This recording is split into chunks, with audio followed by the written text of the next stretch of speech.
muy potente y nosotros adicionalmente también estamos apostando por desarrollar o generar ingresos a través de otras ramas de negocio diferentes del servicing. Uh-huh. Bueno. Es decir, el año que viene planteamos, o sea, que nuestros ingresos, más del 50% de nuestros ingresos, se generen a partir de otras líneas de negocios complementarias al servicing. Uh-huh. Y también estamos buscando acercarnos más a vías de colaboración con entidades bancarias. Uh-huh. Bueno, pues ahora seguimos hablando de ese plan estratégico de cara al 2026, de lo que va a ocurrir, cómo ha sido el año, cómo se han comportado también las comunidades autónomas, cómo son ese movimiento de inversión. Pero si hay alguien que controle cada movimiento, que no sé si podemos hacer nosotros, cada uno de nosotros, pero dentro del sector inmobiliario, del registro del suelo, es Luis Falcón, director general de INACLAS. Luis, bienvenido. Buenos días. ¿Cómo estamos? Días. ¿Qué tal? Sí, muy bien. Vienes de Barcelona, es decir. Vengo de Barcelona. ¿Llovía? Cuando yo salí empezaba. Y después ya me fueron informando que cayó la debacle. Sí, hemos entendido que ha llovido bastante. Me salvé también. porque decía que iba a empezar a las 4, ¿eh? Sí, yo pensé, no voy a coger el tren, vamos. Pero, bueno, pero estás aquí, has llegado a tiempo, eso es importante. Sobre todo, decía, porque para contar cosas interesantes, ¿no? Vosotros sois una compañía que hacéis que realmente... Bueno, nosotros licenciamos una solución en SaaS, que es un software as a service, que principalmente es como un cuadro de mando, como un mapa. Y lo que hacemos es nosotros ser los bibliotecarios del dato. Nosotros cuidamos los datos, los metemos en ese sistema y entonces ofrecemos soluciones ya con datos. Entonces, eso que permite que vayamos, diríamos, a clientes, no a técnicos de sistemas, sino al director comercial y al director, diríamos, de marketing, ¿no? O sea, para intentar abordar cosas. ¿Qué hacemos? Pues lo que hacemos con ese conjunto de datos es ofrecerle leads cualificados a los clientes y las mejores localizaciones para los clientes, para abrir lo que sea, ¿no? O sea, tanto, diríamos, una urbanización, un local comercial, una nave. Estamos en España y en Portugal, estamos abriendo ahora Colombia y nuestra solución pues la tenemos a nivel internacional porque tenemos la base de datos de todas las empresas del mundo, porque es la base de datos de Dun & Bradstreet, ¿no? Que es parte de nuestro grupo. Somos una empresa que pertenecemos a una empresa pública, que es Informa, que pertenece a su vez a CESE, que es una empresa de crédito caución. Pero vamos, fundamentalmente ayudamos a la gente a buscar clientes cualificados y mejor localización. Ahora, lo que tenemos nosotros son todas vuestras cuentas anuales metidas en un mapa, ¿no? Todas metidas en un mapa y las de vuestras filiales también. Y no sé, Luis, si las tuyas no, porque son personales. Si a lo mejor las calderas también las tenéis contabilizadas, ¿eh? ¿Las calderas también. Las calderas no. Yo me declaro un defensor del gas porque yo tengo gas en casa, pero eso es otro debate.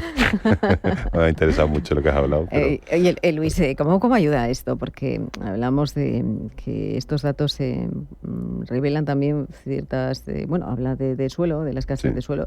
¿Qué revelan estos datos? Hablando de la escasez de suelo, que es una de las cosas que más preocupa al sector, al promotor inmobiliario. Déjame decir dos datos antes, porque antes lo estaba comentando y visto los comentarios que habéis sacado, yo creo que son interesantes, ¿no? Para dar un orden de magnitud, ¿no? Diríamos, de entender el problema que ya esbozaba un poco de la vivienda, y ahora hablamos también del suelo, sin duda, ¿no? Y os vuelvo a dar el dato de antes, ¿no? O sea, en España, según el registro de la propiedad y el catastro, el 5,34% del parque de viviendas pertenecen a personas jurídicas. El resto pertenece a personas físicas. Da igual que alguien venda 2.500 viviendas si se las vuelvas a vender a otra persona jurídica. Lo importante es si se la vende a persona física. Pero que haya un trasiego de viviendas entre personas jurídicas nos hace cambiar, diríamos, el perfil del propietario. Y después hay otro dato que es muy interesante. Solamente el 4,8% del parque pertenece a extranjeros, a pesar de que haya muchos extranjeros. ¿Solo el 4? El 4,8. Solo el 4,8. Hombre, si te vas al Levante, hay municipios que tienen el 70% que pertenecen a extranjeros. Pero estamos hablando de una media, ¿no? Estamos hablando de la media de toda España. Como si te vas a Soria o a Cantabria, no hay tantos extranjeros. Es verdad que el Levante y los centros urbanos, Madrid ya lo sabéis porque estamos en el barrio Salamanca y aquí lógicamente la inversión extranjera es muy importante, pero ya está. No, seguramente diríamos en Fuenlabrada no, ni en el extrarradio de Barcelona ni en el área metropolitana. Son sitios muy concentrados y yo creo que es importante este mensaje, porque si tenemos un orden de magnitud y sabemos que casi el 94% de las viviendas pertenecen a personas físicas, de repente el debate cambia, ¿no? En la sociedad, ¿no? Yo estos datos los quería decir. Y después sobre el tema, diríamos, de la falta del suelo, Hombre, falta suelo clasificado, ¿no? O sea, porque suelo hay en España, sabéis que tenemos una densidad, digamos, como Siberia, estamos muy concentrados en 86 áreas urbanas y aquí lo que falta es suelo urbano en las zonas tensionadas, ¿no? Suelo que esté clasificado y que permita, diríamos, urbanizarlo, ¿no? Porque los procesos de urbanización son muy largos, ¿no? Pero fíjate que al final el problema, diríamos, del suelo es una cuestión que no nos soluciona algo a corto plazo, porque los procesos urbanísticos te llevan como mínimo entre 8 y 10 años para empezar, diríamos, a mover un suelo y tenerlo construido, con lo cual el problema, diríamos, real de la vivienda se tiene que abordar, diríamos, de otra forma, ¿no? O sea, desde luego tienes que habilitar suelo, ¿no? Pero de nuevo eso es una solución, diríamos, a largo plazo, ¿no? ¿Cómo se debe de abordar? Porque no sé cómo ayuda también la inteligencia, los datos, quizá a diseñar esas políticas que sean más eficientes, ¿no? Respecto a la vivienda. ¿Cómo pueden? ¿Cómo ayudan? ¿Los datos o cómo resolvemos el gran problema de la vivienda? Bueno, los datos primero y luego te voy a preguntar por resolver el problema de la vivienda bajo vuestro punto de vista. Los datos lo que te ayudan es a entender, digamos, a poner órdenes de magnitud, ¿no? El problema de la vivienda es muy complejo y por tanto yo dar una solución sería un imprudente, ¿no? Hay un problema lógicamente de demanda y un problema de oferta, ¿no? Pero sí que los datos te ayudan a explicar cosas. Por ejemplo, voy a poner un caso para bajar de escala, ¿no? Muy sencillo, ¿no? Uno de los elementos que está en la demanda, es decir, el que de alguna manera aumenta el precio desde la demanda, ¿no? Aparte de, lógicamente, que hemos tenido un cambio, diríamos, en 5 años de un aumento de 2 millones de personas, que eso significa casi 1 millón de nuevos hogares. Es una barbaridad, ¿no? En Sevilla, en el casco histórico, que el otro día, diríamos, lo explicaba, diríamos, unas personas ahí en Sevilla, decía, oye, hay una gran presión porque hay una presión turística, una presión de las viviendas de uso turístico, que es un elemento más, diríamos, dentro de lo que es el debate del suelo, y les decía, digo, pero os estáis concentrando en pensar que es el turismo y los otros los que realmente están aumentando el precio del suelo porque están quitando oferta, pero resulta que en los últimos 10 años lo que ha crecido es casi 3.000, 2.700 nuevos hogares. Digo, ¿qué está ocurriendo? Bueno, pues los datos lo que dicen es que está ocurriendo es, como pasa en casi todos los centros urbanos, que las familias en edad de procrear y que tienen más hijos cambian las necesidades del tamaño de la vivienda, y esto de vivir, diríamos, en el bullicio y sin infraestructura, pues es complicado para una familia de 3 hijos. Se van al extrarradio per se. ¿Y quiénes entran? Pues la gente que tiene más de 44 años, tiene más dinero y esto de caminar le gusta, ¿no? Por tanto, en esos últimos 20 años, las familias en edad de procrear salieron un 20%, decrecieron un 20%, y las familias de más de 44 aumentaron un 40%, y las más de 65 un 15%. Entonces, al final dice, entonces es el turismo lo que nos está... Digo, no, es una gentrificación de libros de los propios sevillanos. Los que tienen más dinero han entrado dentro y los que tienen menos dinero y necesidad de espacios más grandes pues salen fuera.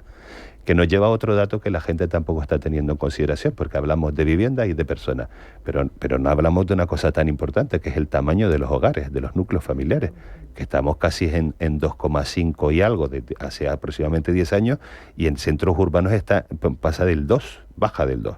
Y hay muchísimas familias unifamiliares y muchísimas parejas. ¿Eso qué significa?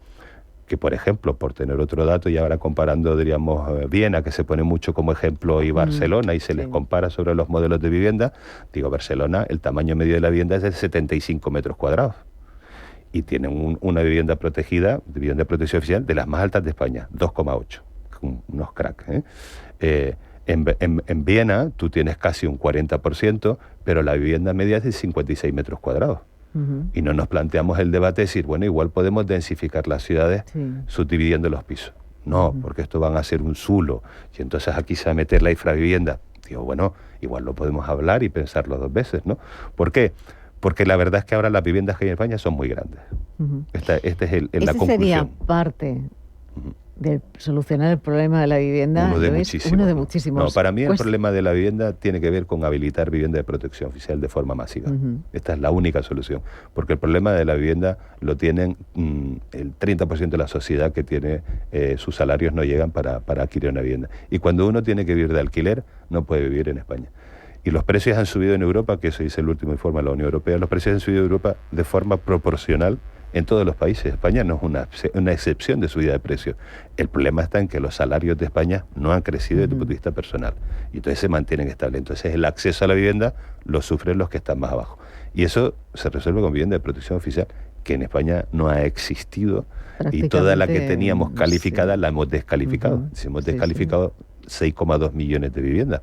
Por tanto, tenemos ahora un parque de vivienda de protección oficial del 2,5, lo cual es ridículo, ¿no? Estamos a niveles de Grecia, Rumanía, en los países no europeos no lo tienen así, claro. Luis, ¿cuándo nace la compañía Inatlas? Inatlas en el año 2010. Sí. En el año 2001 nos absorbe Informa y empezamos a internacionalizarnos a partir del año 2021. Pero llevamos casi 15 años, bueno, 15 años ya. ¿En este momento todavía se siguen desaprovechando algunos de los datos o casi todo está...? ¿En general o en nuestro sector, caso particular? En vuestro caso. En nuestro caso nosotros no desaprovechamos nada. Como ellos, ¿no? Todo lo monetizamos. ¿Y el sector en general? Sí, es que para mí el sector es todo el mundo. Quiero decirte, nosotros pertenecemos a CEDIE, que es una asociación de empresas infomediarias, que son aquellas empresas que reutilizan los datos públicos para hacer servicios y productos. Y entonces nos coordinamos y tenemos mesas de trabajo con todas las administraciones para ayudarles a publicar el dato realmente útil para generar economía. Es decir, hay muchas administraciones que publican datos que son inútiles y por tanto es un esfuerzo por parte de la administración e inútil para alguien que va a utilizar ese dato. Entonces nosotros ayudamos a legislar y a publicar unos datos que pueden ser reutilizables. Por ejemplo, nosotros tenemos una mesa de trabajo con el catastro, ¿no? que conseguimos que, nosotros no nos importará, pero a nosotros sí nos importa que en vez de descargar 8.300 municipios uno a uno que tiene 4 ficheros, teníamos que clicar, bueno, con un robot, ¿no? 8.300 por 4. Bueno, pues conseguimos que lo bajaran por provincias, con lo cual ya son 52 por 4. La cosa parece una tontería, pero cuando tú te estás descargando muchos datos, y el dato del catastro es fantástico, porque desde que cambió la ley de propiedad horizontal, o sea, bueno, perdón, la ley hipotecaria, ¿no? Y de propiedad horizontal creo que fue la de 2014, ¿no?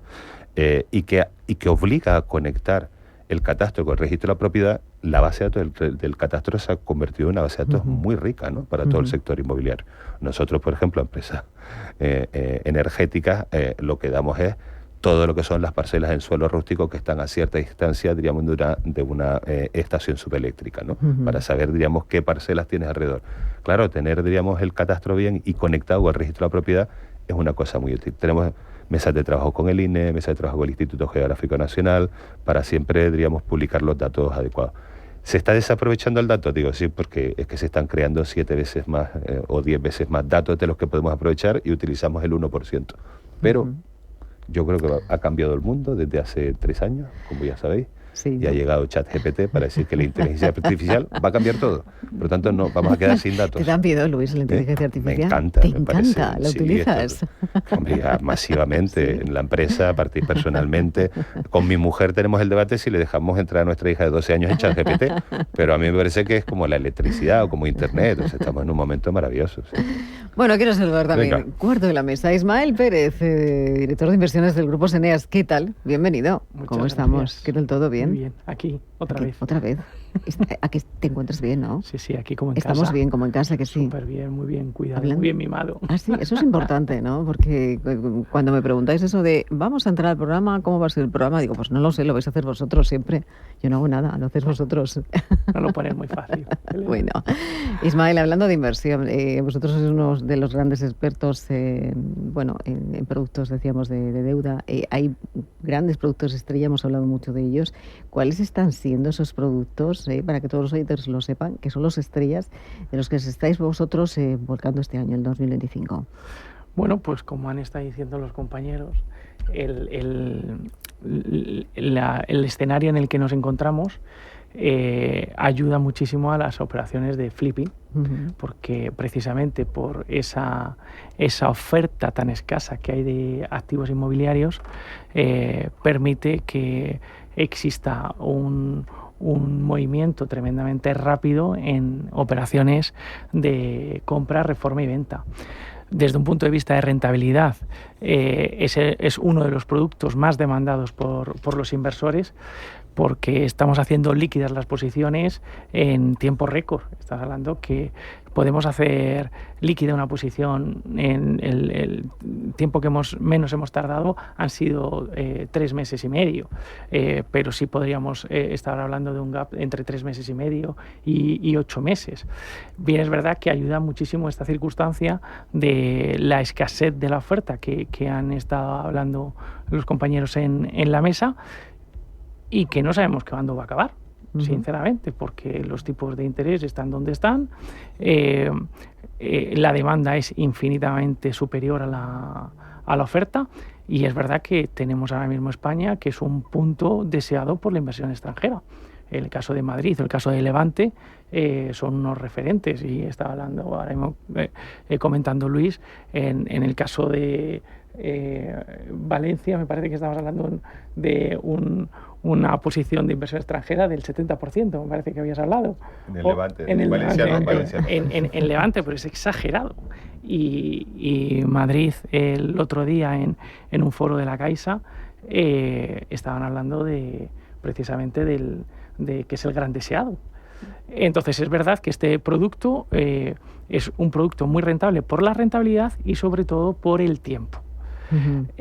Otro de los productos que más interesa y que nosotros promocionamos muchísimo son los leaseback. Es decir, ahora mismo, como bien estaba comentando Luis, el precio de la vivienda crece exactamente en las mismas proporciones que puede crecer en el resto de Europa, pero no los salarios.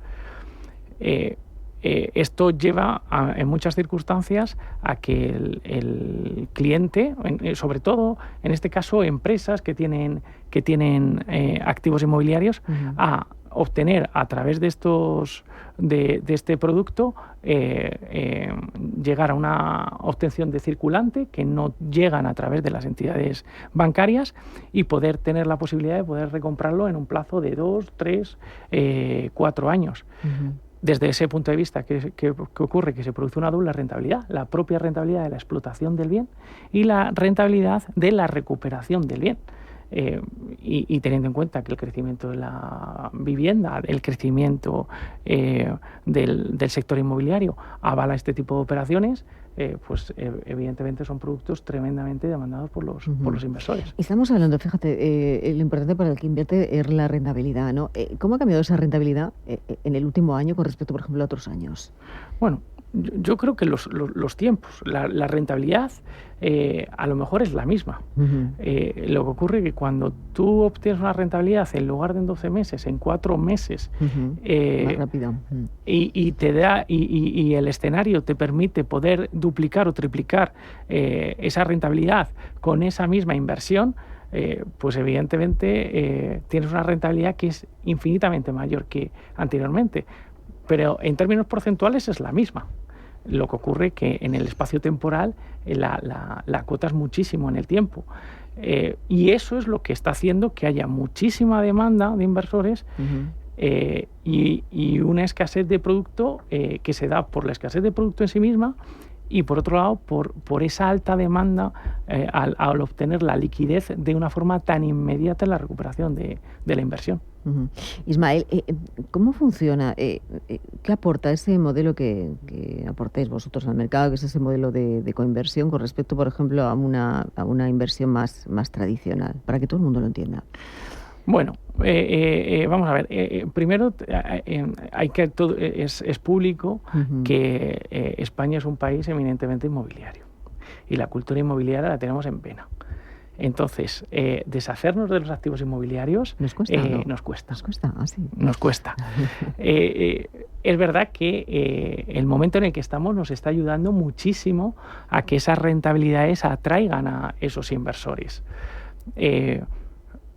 Pero a su vez es una inversión muy conservadora.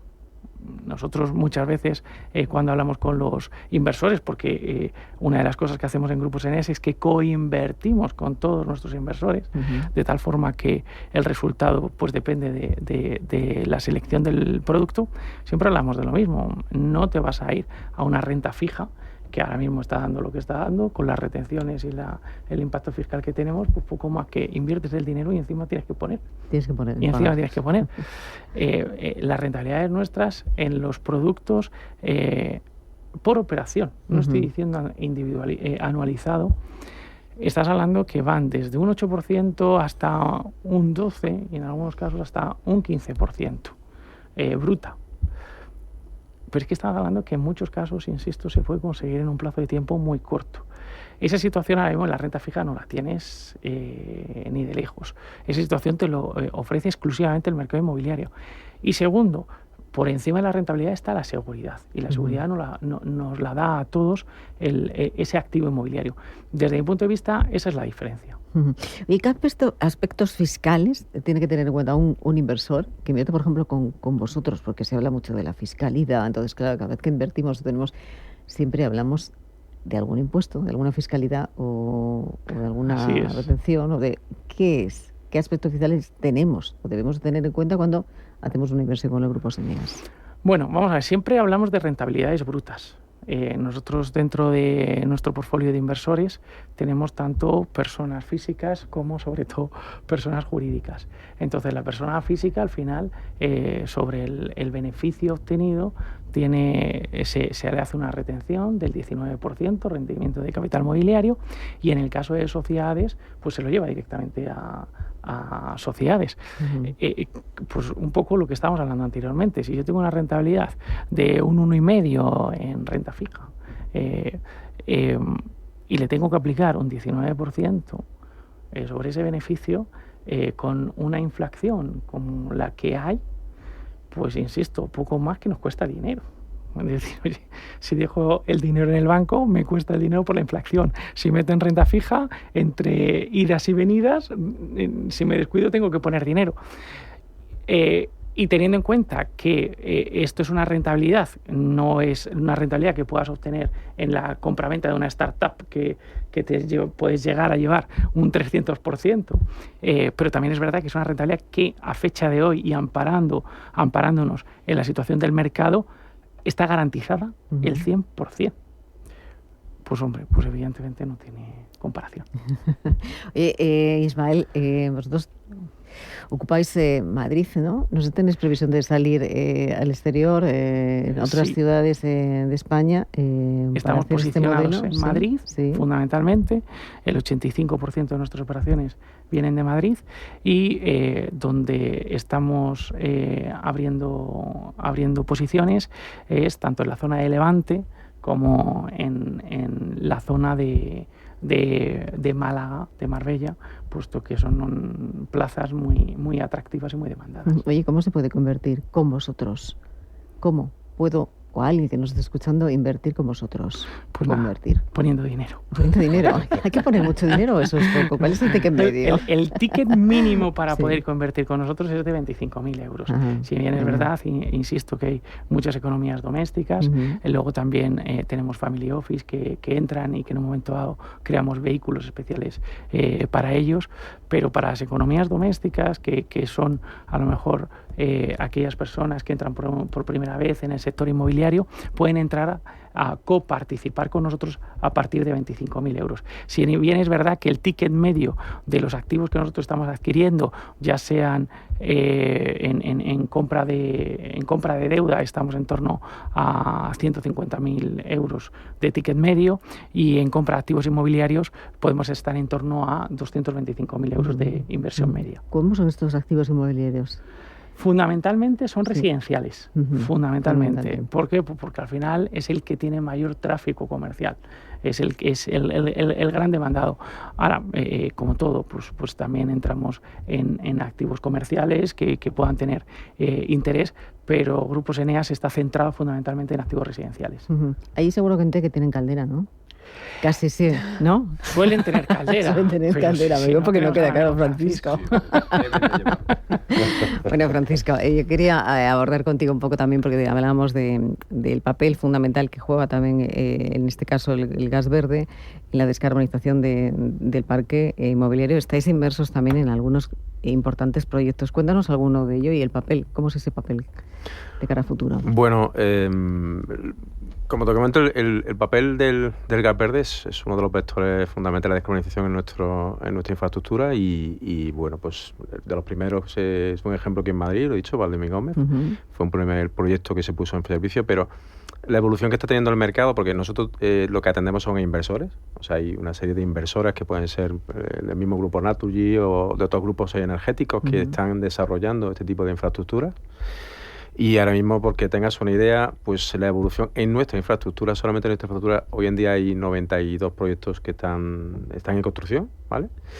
La evolución está siendo exponencial. Por ponerte en datos, me voy a apuntar aquí un buen dato, te puedo decir que, por ejemplo, en el 2022 había 5 proyectos, en el 2023 se firmaron 19 nuevos, en el 2024 43 proyectos nuevos, en el 2025 a la fecha de hoy tenemos 40, o sea que acabemos en torno a 70 y tantos proyectos, o sea, la evolución del número de proyectos de esta naturaleza, de inyección concretamente de biometano en la infraestructura, que es el gas verde ahora mismo que hay en la primera generación de gases verdes, es exponencial. O sea, es una evolución espectacular. O sea, esto no hay otro tipo de energía renovable que haya tenido este tipo de evolución, teniendo en cuenta que no tiene apoyos.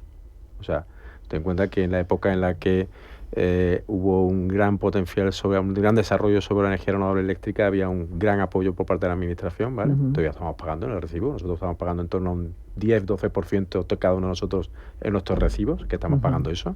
Ese recibo que tendemos regular de vez en cuando, ¿no? Bueno, sí, o sea, al final lo estamos pagando, eso lo estamos pagando nosotros, esa renovable, ¿no? En torno a 100.000 millones de euros llevamos pagado los españoles en tener ese parque renovable eléctrico que ahora mismo no cubre el 50% básicamente, ¿no?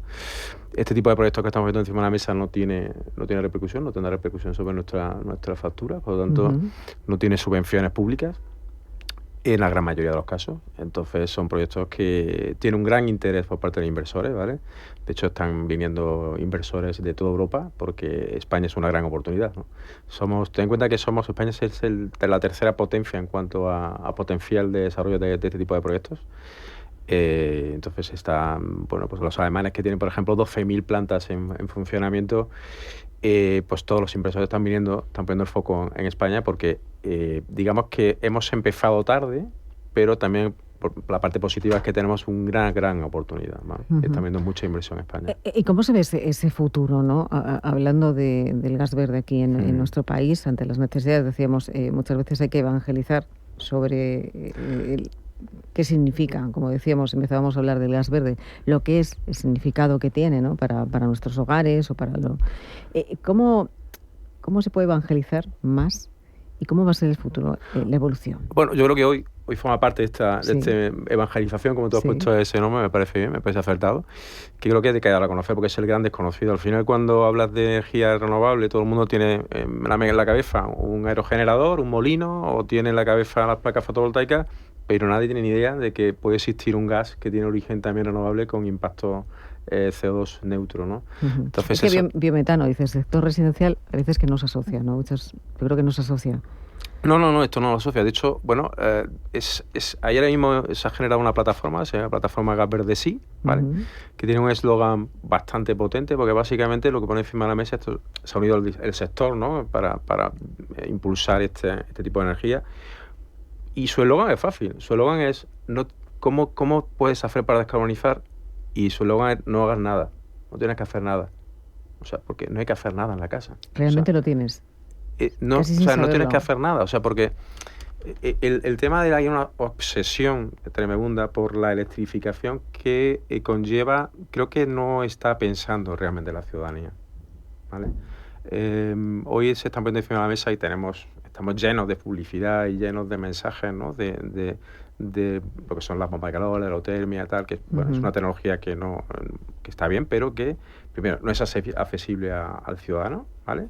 Ni a la vivienda. O sea, tú ahora mismo tienes que hacer una serie de infraestructuras, una serie de reformas en la vivienda para adaptarse a eso, que es insostenible. O sea, nadie puede pagar eso hoy en día. Entonces, creo que el hecho de poder descarbonizar mi vivienda sin hacer nada es muy potente, porque realmente es así.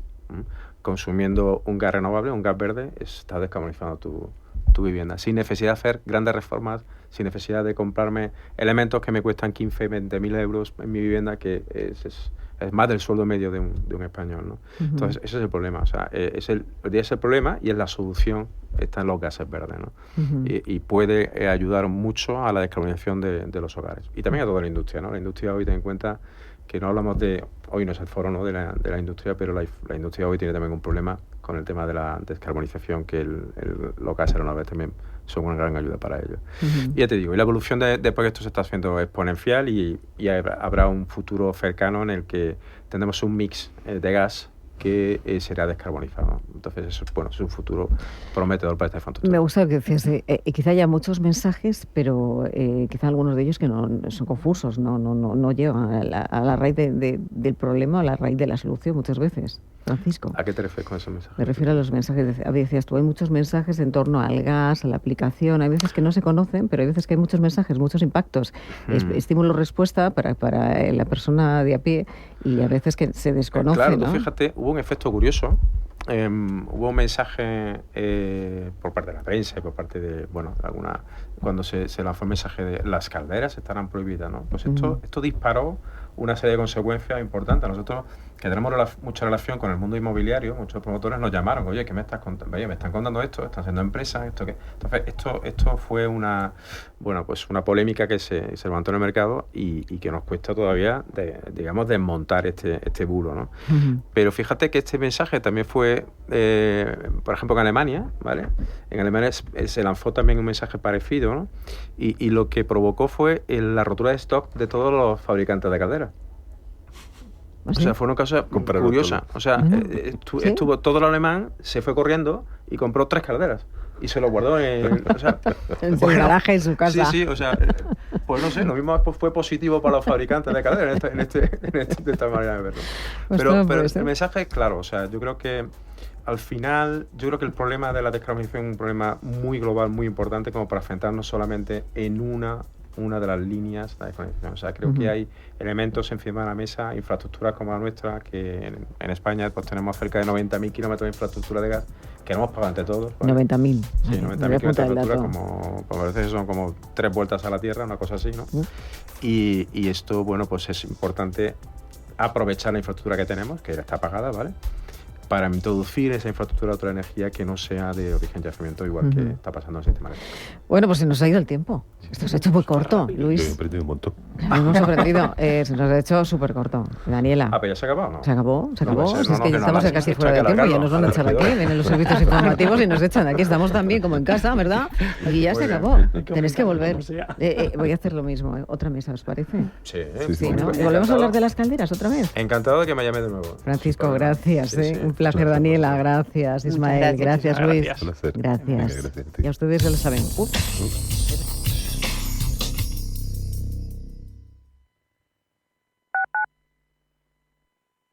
¿Buscas rentabilidad para tus ahorros? El sector inmobiliario ofrece buenas oportunidades, pero hasta hace poco no estaban al alcance de cualquiera. Con Urbanitae es posible invertir en las mejores promociones inmobiliarias de Europa desde solo 500 euros con un nivel de riesgo reducido. Tú eliges cómo y cuándo invertir, sin gastos ni comisiones y de manera 100% online. Regístrate gratis en urbanitae.com y haz que tus ahorros trabajen para ti. Si te gusta el séptimo arte, Vivir de Cine es tu programa. Dirigido y producido desde Hollywood por José Ignacio Cuenca y presentado por María Ayer. Toda la actualidad del cine, estrenos, festivales y críticas, sin olvidar los clásicos. Los viernes, a las 12 de la noche, Vivir de Cine, en Radio Intereconomía. ¿Sabía usted que unos pies con problemas pueden paralizar nuestro ritmo de vida? Le proponemos una solución indolora, con una mínima incisión y con anestesia local aplicando las técnicas más avanzadas en cirugía del pie. Clínica Jiménez, calle Alcalá 378. Diagnóstico gratuito, 91 367 0071. Centro reconocido y autorizado por la Consejería de Salud y la Comunidad Económica Europea. 91 367 0071.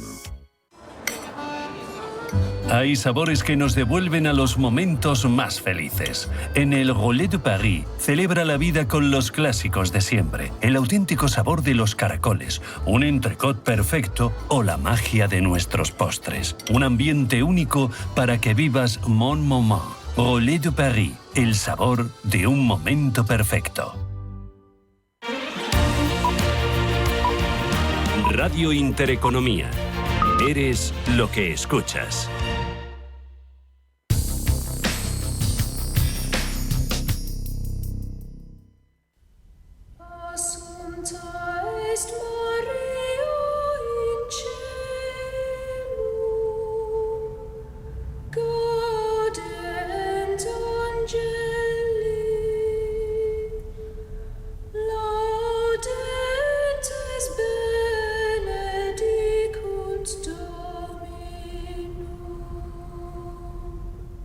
Son las 12 de la mañana, las 11 en Canarias. Radio Intereconomía. Boletín informativo.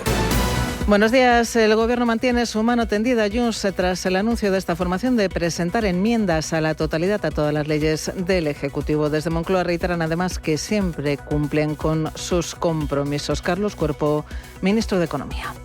Creo que en ese sentido permítanme que reitere el mensaje de normalidad en cuanto